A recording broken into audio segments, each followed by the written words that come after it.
मूसा को बहुत अद्भुत रीति से इस्तेमाल किया। Hallelujah hallelujah. जिस तरह परमेश्वर को, एक महान परमेश्वर को फिक्र था, एक महान परमेश्वर को फिक्र था अपने लोगों का, उसे आज भी फिक्र है आप लोगों का। हालेलुया। तो अपने लोगों को छुड़ाने के लिए, उनकी लाइफ को, उनके दुखों को देखकर परमेश्वर ने उनकी प्रार्थना को सुनकर, अपने वादे को याद करके, जब परमेश्वर उनको छुड़ाना चाहा तो वचन में लिखा कि परमेश्वर मूसा नामक एक व्यक्ति को परमेश्वर ने इस्तेमाल किया, उसको बोझ दिया सेवकाई का, क्योंकि वह व्यक्ति भी परमेश्वर के उस सेवकाई का बोझ नहीं समझ रहा था। लेकिन परमेश्वर ने उसे तसल्ली दिया, प्रूफ किया। बहुत सारे भाई बहन, मसीह भाई बहन भी आज अपना विश्वास तोड़ बैठते हैं कि शायद परमेश्वर है ही नहीं। यदि है तो हमारी लाइफ में इतने संघर्ष क्यों हैं? हालेलुया। बहुत संघर्ष आ जाते हैं कि परमेश्वर है ही नहीं, मतलब। हालेलुया। तो इन बातों पर हमें ध्यान नहीं देना है। यदि परमेश्वर आज हमें सेवकाई का बोझ दिया है तो उसमें हमें बने रहना है। हालेलुया। Yes, hallelujah. हालेलुया। वचन में लिखा कि परमेश्वर का दास मूसा, वो अपने लाइफ में कोई भी काम सोचता था तो उतना सोचता था जो कर सके, वो अपने सोच से बहुत कम। हालेलुया। लेकिन परमेश्वर से जब इस्तेमाल करना चाहा, वचन में लिखा हो कि वो उस बातों से भागना चाहा, उन बातों से, लेकिन परमेश्वर ने उसे तसल्ली दिलाया, उसे प्रूफ किया, क्योंकि बिना प्रूफ किए हुए कोई बात ही नहीं मानता था। हालेलुया। आज के डेट में तो सब लोग डिस्टर्ब हो जाते हैं कि शायद परमेश्वर है भी नहीं, हमारे लाइफ में परेशानी क्यों है। हालेलुया। उस टाइम भी परमेश्वर ने भाई मूसा को तसल्ली दिया कि हाँ, मैं तुम्हारे साथ रहूंगा, मैं तुम्हारा परमेश्वर हूं, सब कुछ कर सकता हूं। हालेलुया। यदि हम भाई अगर लाइफ उनके देखें, मूसा भाई की लाइफ, तो वचन में हम देखेंगे, कोई भी एक जन बाइबल खोलेंगे, मूसा की अगर स्टोरी देखेंगे, निर्गमन पुस्तक 3 अध्याय, कोई भी खोलेगा जल्दी। हालेलुया। उसमें बताया जाता है कि परमेश्वर ने अपने दास मूसा को किस तरह से इस्तेमाल किया। हालेलुया। किस तरह बुलाया। जब एक मंडली को या अपने लोगों को परमेश्वर बचाना चाहे तो हमेशा परमेश्वर अपने सेवकों को इस्तेमाल करता है, किसी को चुनता है और क्या करता, ताकि 3 अध्याय उसका 1 वचन हमें बोलना होगा तो हम बोल दिया करेंगे, इससे अच्छा आप पढ़ दिया करो 1 वचन, कोई भी, अगर नहीं तो बता दिया करेंगे हम। हालेलुया। 3 का 1। मूसा अपने ससुर इत्रो नामक मिद्यान के याजक की भेड़ बकरियों को चराता था। हालेलुया। और वह उन्हें जंगल की पश्चिमी और हेरेब नामक परमेश्वर के पर्वत के पास ले गया। हालेलुया। और परमेश्वर हालेलुया। वचन में लिखा, मूसा अपने ससुर यित्रो नामक मिद्यान के याजक की भेड़ बकरियों को चराता था। हालेलुया। याजक का मतलब समझते हैं आप? हालेलुया। याजक किसे कहा जाता था? हालेलुया। याजक एक पंडित को कहा जाता है। हालेलुया। हिंदी में अगर उसका ट्रांसलेट किया जाए, पंडित को याजक कहते हैं। हालेलुया। एक मंदिर का वो एक पुजारी था, मतलब परमेश्वर के भवन में रहने वाला एक व्यक्ति था। हालेलुया। वहां का कार्य करता था। कहता वो वहां पर गया और वहां पर वो भेड़ बकरियां चराने लगा, क्योंकि हर किसी को अपना पेट पालने के लिए वर्क करना पड़ता। हालेलुया। वर्क करना पड़ता था और आज भी करना पड़ता है। परमेश्वर की योजना है, उसको बहुत बड़ी एक काम देने के लिए था, लेकिन फिर भी उसे एक काम करना पड़ता था। Hallelujah, hallelujah. आज के टाइमों में भी अगर हम देखें तो हर एक कोई भी दास है या कोई परमेश्वर का चुना हुआ, उसे भी वर्क करना पड़ता है। हालेलुया, या प्रतीक करता है या चिन्ह है। हालेलुया, यदि वर्क कर रहा है तो हो सकता है परमेश्वर की बुलाहट बहुत बड़ी है। मूसा भाई को उसकी बुलाहट को पता नहीं था, लेकिन परमेश्वर की ये योजना थी कि वो विधान शहर में, और विधान क्या है? एक नगर था। हालेलुया, एक शहर था, उसमें वो गया और वहां पर काम वर्क करने लगा। Hallelujah, hallelujah. यदि वो परमेश्वर का चुना होता उसे काम करने की क्या लोड़ थी? हालेलुया, लेकिन परमेश्वर की योजना थी, वो चाहता था कि वो कर वर्क करे। Hallelujah, yes. लिखा हुआ है कि वो भेड़ बकरी को चराता था। चराना, वो कम से कम उसके पास 100-200 भेड़ बकरियां होंगी। हालेलुया, उस टाइम उसको चरा रहा था। एक बकरी को थोड़ी ले जाएगा चराने। अगर चरवाहा किसे कहते हैं? जो एक को चराता है। हालेलुया, एक को चराने वाला क्या कहा जाता है उसे?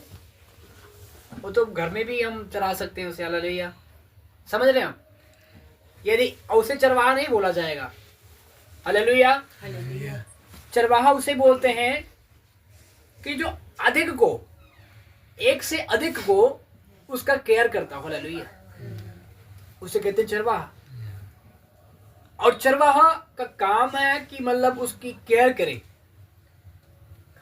उसकी जब भूख लगे उसे चारा का इंतजाम करे, प्यास लगे पानी का इंतजाम करे, रहने का इंतजाम करे, क्या करे? मतलब उसके लाइफ के जो पूरा एंजॉय है या उसको जीवन किस तरह जीना है उसका क्या बनाता है? उसका अगुवा बनाता है। हालेलुया, या परमेश्वर का एक योजना था, वो अपनी योजना के मुताबिक परमेश्वर ने उस जगह पर ले गया। हालेलुया, और वहां पर वचन सिखाता है कि उसको क्या परमेश्वर ने क्या सेवा और क्या काम करवाने के लिए भेजा वहां पर? भेड़ बकरियों को चराने के लिए। भेड़ बकरियों को चराने का मतलब ये है कि वो सीख पाए कि भेड़ बकरियां जो है तुम्हें चराना है, उनको तृप्त करना है। किस तरह करोगे? उसको एक संसारिक बातों के कारण परमेश्वर ने उसको समझा दिया, क्योंकि वो न समझता। जो हर कोई व्यक्ति इस पृथ्वी पर जो है, वो यदि परमेश्वर न चाहे तो बुद्धिमान नहीं हो सकता। Hallelujah, hallelujah. इसीलिए परमेश्वर अपने दास मूसा को उस देश में ले गया और वहां पर एक काम दिया उसे, ताकि भेड़ को चराना। मतलब एक भेड़ नहीं जानती है कि मैं खाना कहाँ मिलेगा, पानी कहाँ मिलेगा। हालेलुया, जहां उसका चरवाहा ले जाएगा वहां पर वो जाएगी। हालेलुया, भेड़, आप झुंड देखना भेड़ों का, भेड़ ऐसा होता है जहां जहां पर उसका चरवाहा जाता है, मतलब उसका जो मालिक, भेड़ उसके पीछे हो लेती है। Hallelujah, hallelujah. चाहे उसका चरवाहा आग में से गुजर रहा हो, वो आग में चली जाएंगी। हालेलुया, लेकिन वो अपने अगुए के पीछे चलेंगी। नहीं है कोई अगुआ, वो गोल गोल घूमकर वहीं पर रहेंगे।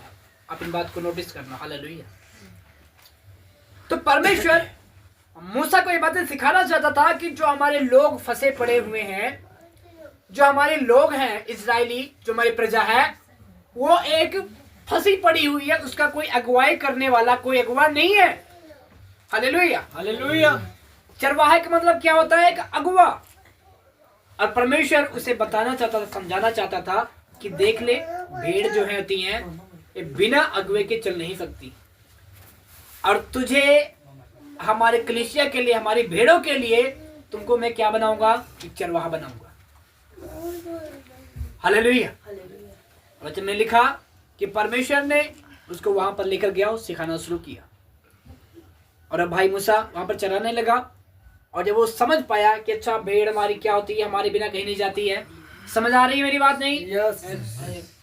अगर नहीं समझ आ रही, मैं आपसे क्वेश्चन कर बैठूंगा, आप तैयार रहो। Hallelujah,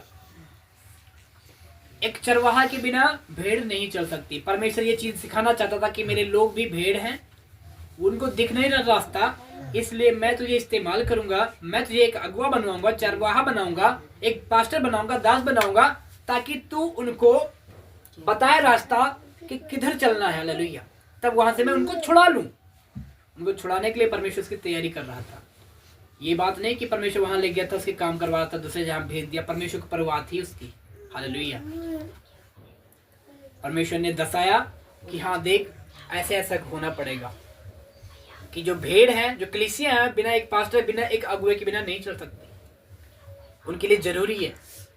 hallelujah. वचन में आगे लिखा जी, बताएं। और परमेश्वर के दूत ने एक कटीली झाड़ी के बीच आग की लौ में उसको दर्शन दिया। हालेलुया। वचन में लिखा, कहता जब ये सिखा दिया कि हाँ एक भेड़ एक अगुए के बिना नहीं चल सकती, उसके बाद परमेश्वर के एक दूत ने कटीले, किसमें जी? और परमेश्वर के दूत ने एक कटीली झाड़ी के बीच आग की लौ में उसको दर्शन दिया। हालेलुया। जब ये बातें समझ गया तो वो क्या हुआ, उस पर्वत किधर और किधर ले जाता था? वचन में लिखा पश्चिम की ओर होरेब नामक पर्वत की ओर ले जाता था। हालेलुया। होरेब किसे दर्शाया जाता है? परमेश्वर का एक स्थान, चुना हुआ स्थान। वचन कहता है कि वो भेड़ों को बटोरकर परमेश्वर के स्थान की ओर ले जाता था। हालेलुया। मतलब कि परमेश्वर उस अगुए को इसलिए कहता इन लोगों को इसलिए छुड़ा ताकि वो हमारे लोगों को लेकर जाए और हमारे पास ले आए। हालेलुया। हालेलुया। उसको समझाता था, उसको एक ट्रेनिंग दे रहा था। समझ रहे मेरी बात कि क्या करना है? हमारे भेड़ों को हर बार हमारी तरफ और ये पर्वत की तरफ ले चलना है। हालेलुया। कहता उसके बाद जब वो समझ गया कि हाँ ऐसा ऐसा करना है हमें, उसके बाद परमेश्वर के दूत ने उसे दर्शन दिया कटीली झाड़ियों में। वचन में लिखा, कहता और उसे दृष्टि उठाकर देखा कि झाड़ी जल रही है परंतु भस्म नहीं हो रही है। हालेलुया। जब उसने देखा तो क्या देखा उसने? क्या देखा उसने? जल रहा है। वो झाड़ी जो है वो जल रही है परंतु भस्म नहीं हो रही है। इसका रीजन क्या था? हालेलुया। परमेश्वर से बताना चाहता था कि जो मेरी प्रजा है, जो मेरे लोग हैं, उन पर बहुत ज्यादा आग लगी हुई, बहुत ज्यादा संघर्ष कर रहे हैं, बहुत ज्यादा तड़प रहे हैं वो, लेकिन क्या हो रहा है? वो छूट नहीं पा रहे हैं। हालेलुया। हालेलुया। समझ रहे हैं आप? वो छूट नहीं पा रहे हैं। उनको छुड़ाने के लिए क्या करना है? मैं तुझे इस्तेमाल करूंगा। हालेलुया। और उसने जब उठाकर देखा और तो क्या हुआ? आगे वचन में लिखा हुआ है कि पर भस्म नहीं होती। तब मूसा ने कहा, मैं इधर जाकर इस बड़े आश्चर्य कर्म को देखूंगा। कहता मैं जो बहुत अच्छा चमत्कार हो रहा है, मैं इसको जाकर देखूंगा वहां पर। हालेलुया। तो जब यहोवा ने देखा कि मूसा देखने के लिए मुड़ा चला आ रहा है मेरे तरफ, तब परमेश्वर ने झाड़ी में के बीच उसको पुकारा और कहा, हे मूसा, हे मूसा। मूसा ने कहा, क्या आज्ञा? उसने कहा, इधर मत आ। हालेलुया। क्या बोला? कहता इधर मत आ और अपने पांव की जूतियां उतार दे, क्योंकि जिस स्थान पर तू खड़ा है वह पवित्र भूमि है। हालेलुया। वचन में लिखा, कहता जब मूसा देखने को चला तो कहता आवाज है इस झाड़ी में से। वचन में कहता इधर मत आ, पहले इससे इधर आने से पहले तुम अपना पैर की जूतियां उतार दे। हालेलुया। क्योंकि यह जगह पवित्र है। हालेलुया। हालेलुया। मतलब परमेश्वर दर्शाना चाहता था, बताना चाहता था कि तुझे मेरे तरफ चलना है, मेरे तरफ अगर आना है, मेरी तरफ बढ़ना है तो तुम्हें इस दुख से झेलना पड़ेगा। हालेलुया। दुख झेलना क्या हुआ कि अगर तुम चप्पल उतारोगे, तुम्हारे हो सकता है तुम्हारे पैर में कांटे भी चुभे, पत्थर भी लगे। समझ रहे हैं आप? पत्थर लगेंगे और कांटे लगेंगे तो तुम्हें क्या होगी? दुख होगा, तुम्हें पीड़ा होगी, लेकिन तुम्हें इसे झेलना पड़ेगा अगर मेरे पीछे, मेरे पास आना है तो। हालेलुया। हालेलुया। समझ रहे हैं आप? यस। यदि परमेश्वर के पास जाना है तो कहता तो हमारे साथ चलेगा, हमारे और बढ़ेगा, तुम्हें ये दुख उठाना पड़ेगा। समझ रहे हो? इसका मतलब ये नहीं कि परमेश्वर के पास जाता हो परमेश्वर अपवित्र हो जाता, जूते पहन कर जाता, नो। लेकिन परमेश्वर यह सिखाना चाहता था, यदि तू मेरे पास आएगा हमारे लोगों के साथ लेकर चलेगा, तुम्हें दुख आएंगे, कष्ट आएंगे। हालेलुया। हालेलुया। अगर तू उन्हें छुड़ाने चलेगा, तुम्हें दुख कष्ट आएंगे। हालेलुया। लेकिन वहां पर गया और बातें किया। हालेलुया। परमेश्वर ने उसे बातें किया। हालेलुया। हालेलुया। कहता मैं तुम्हारा पिता अब्राहम, इसहाक और याकूब का परमेश्वर हूँ। हालेलुया। हालेलुया। कहता वह अपना मुंह ढांप लिया। हालेलुया। फिर यहोवा ने कहा मैंने अपनी प्रजा के लोगों जो मिस्र में हैं उनके दुख को निश्चय देखा है और उनकी चिल्लाहट परिश्रम करने वालों के कारण होती है, उनको भी मैंने सुना है। हालेलुया। इस कारण मैं उनको छुड़ाना चाहता हूँ और इस कारण से मैं तुझे इस्तेमाल करना चाहता हूँ। हालेलुया। हालेलुया। सो परमेश्वर वचन में लिखा आगे, वो इन सब बातों के कारण बहुत ज्यादा वो घबरा गया। सब कुछ सिखा दिया परमेश्वर ने उससे पहले कि तुम्हें चराना है, इसका मतलब तुझे उसका अगुआ बनना है, क्योंकि बिना अगुए के भेड़ गोल गोल घूमती रहती है, वो नहीं जान पाती हमें किधर जाना किधर नहीं जाना है। इसलिए परमेश्वर उसे इस्तेमाल किया कि अगर तू नहीं जाएगा, नहीं अगुवाई करेगा उनका, तो क्या होगा, वो गोल गोल घूमेंगे, उनको रास्ता नहीं देखेंगे, वो सिर्फ मिस्र में क्या करते रहेंगे, उस राज्य का गुलाम बन के रहेंगे। हालेलुया। और यदि तुझे मैं इस्तेमाल करूंगा, अगर तुझे लेकर जाऊंगा, तो चाहे आग में भी कूद जाए तो तेरे पीछे वो लोग कूद पड़ेंगे। यस। क्योंकि भेड़ अपने चरवाहे को पहचानती है। हालेलुया। हालेलुया। उसके जिधर वो भागेगा, चाहे आग पड़ जाए चाहे पानी पड़ जाए, वो वहां पर भी, अगर चरवाहा जहां जा रहा है वो भी जाएंगे। परमेश्वर उसको बताना चाहता था कि ऐसा तुझे बनना है, एक अगुआ बनना है, ताकि तू उनके लिए मार्ग निकाले। हालेलुया। आपको क्या लगता जब मूसा सारे विपत्तियों को उनके सामने, राजा के सामने लाया, और जब राजा तंग होकर बोला ठीक है चले जाना, फिर नहीं जाने दिया, मूसा ने फैसला किया कि अब मैं यहां से क्या करना है, भागना है लोगों को लेकर। हालेलुया। हालेलुया। और वो चरवाहा, परमेश्वर ने उसको इतना होशियार बनाया। वचन में लिखा हुआ है कि जब उसको भागना हुआ तो उसने प्लान बनाया। सारे लेडीज लोगों को कहता ऐसा करो, जाओ जो जो यहाँ पर रहते हैं, जो मिस्री लोग हैं, इनके वाइफ से, उनके बेटियों से जाओ, उनके गहने मांग लो कि हमें आज फंक्शन में जाना है, पार्टी करनी है, प्लीज अपने गहने दे दो। हालेलुया। और कहता कि वो लोग गहने मांग लेकर आए, और जिस रात में बोले कि हमें पार्टी करना है, उसी रात में वो लोग क्या लिए, गहने वहने पहनकर, और क्या किए, भाग गए। हालेलुया। सो परमेश्वर जब एक अगुए को बनाता है, वचन में कहता है कि तू भोले रहना किसके समान, कबूतर के समान, चतुर रहना किसके समान, सबके न्याय। हालेलुया। परमेश्वर ने अपने दास मूसा को सतर्क बनाया। वचन में लिखा उनको लूट कर वहां से निकल गए वो लोग। हालेलुया। कब वहां से निकले कि जब उनके पास एक अगुआ था। अगर अगुआ नहीं था होता तो जिस तरह 400 साल तक वो पीड़ित थे, परिश्रम कर करके दुख से रो रहे थे, पड़े रहते। हालेलुया। हालेलुया। तो अगर हम भाई मूसा की लाइफ को अगर देखते हैं, तो उस भाई ने परमेश्वर से जब मिला, झाड़ियों के पास उन्हें बातें की कि हमारे जो लोग हैं उनको छुड़ाना है।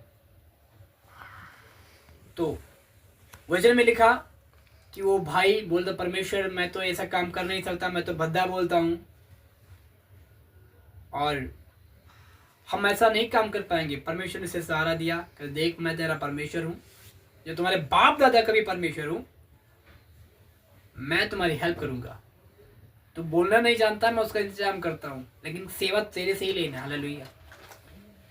जब एक सेवक बहुत भागता है कि हम सेवा नहीं करेंगे, लेकिन परमेश्वर उसे तोड़कर भी सेवा कराया, लेकिन कराता है। हालेलुया।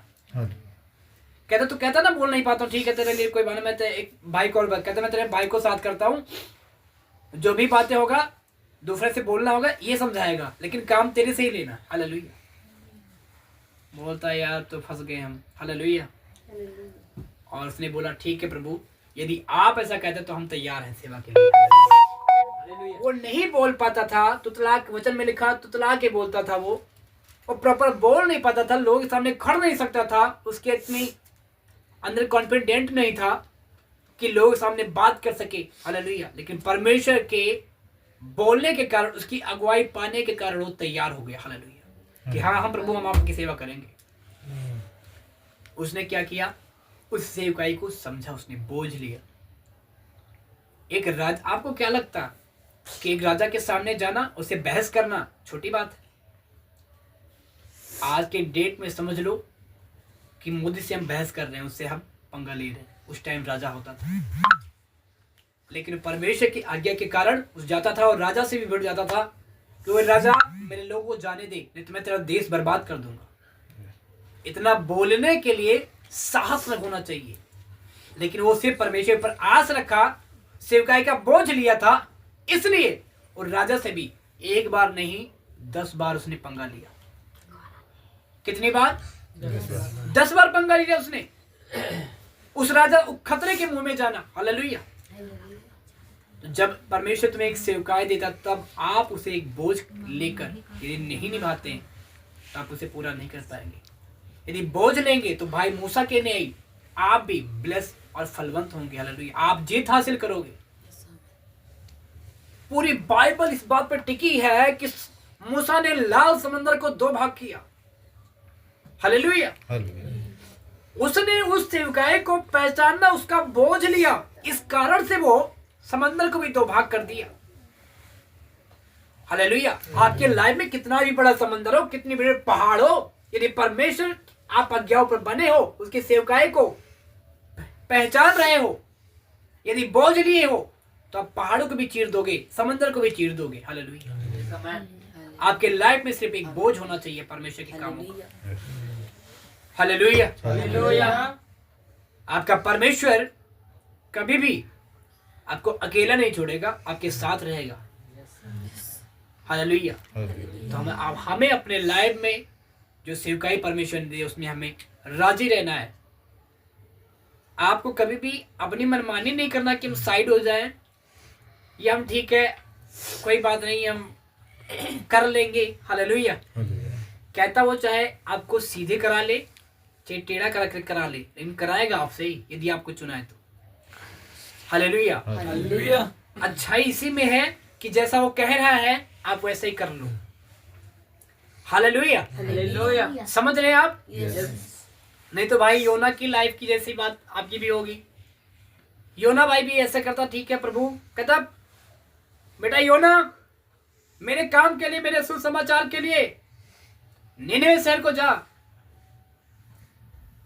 ऐसे बोलता है कि नहीं बोलता है? कहता निनवे को जा और वहां पर सुसमाचार कर, प्रचार कर मेरे नाम का। वहां के लोग पापी हैं, वो अपने पापों से मन फिराएंगे। कहता यार प्रभु हमें तो खतरे में डाल दे, वहां के लोग तो बहुत खतरनाक हैं, हम वहां अगर चले गए, एक बार भी पाप के खिलाफ प्रचार कर दिया तो मेरा गला कट जाएगा वहीं पर। कोई बात नहीं प्रभु, हम सेवा ही करना है आपका, हम वहां के बजाय दूसरे देश में चले जाते हैं। लेकिन परमेश्वर ने क्या बोला था कि तू वहां